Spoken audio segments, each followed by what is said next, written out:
When I got dropped, or we party company, whichever way you want to look at it, at the end of the end of the 80s, I didn't have any plans really.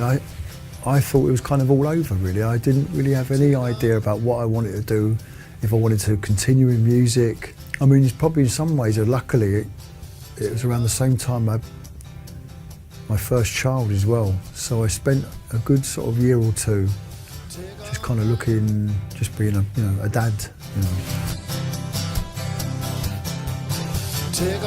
But I wasn't playing music, and I didn't really have too much interest in doing it either. I was, for the first time for a long time, I was without a record deal, I was without a band, I wasn't writing songs, I wasn't playing guitar, I just lost interest in all of it, So it was a very strange time, but good things came out of it, It was kind of almost what I needed, I think, in some ways, because it shook me out of my bubble I built around me. Graham Coxon came down and he plays guitar and he plays Hammond on a track called Dragonfly on the record. And I'm always glad to see him and let alone play with him, and he's a great character and a brilliant musician as well. And we just got him just to jam on it really, just to like most of the record really. Same thing with Noel Gallagher, same thing as well. We just came down, played him a few tracks to see what he fancied playing on, and very much in the spirit of the record, it was just kind of, we made it up as we went along, Well, Amy Winehouse was just she was a one-off really, and amazing artist, and I can remember the first time I sang with her. We did a show, even before that thing you're talking about, we did a show for the BBC.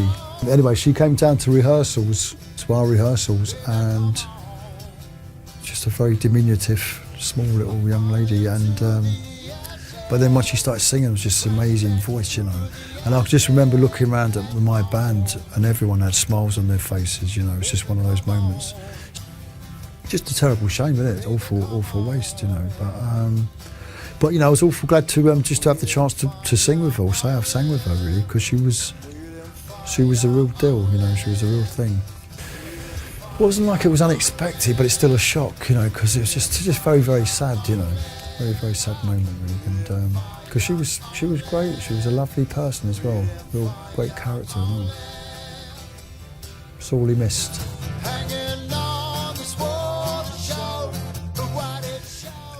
Mick, what's he doing these days? He's back with Kevin Rowland, I think, with Dexter's Midnight Runners, I believe. So I've read.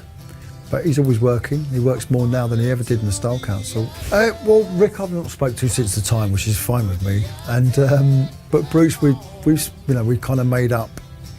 A few years back anyway, 4 years ago.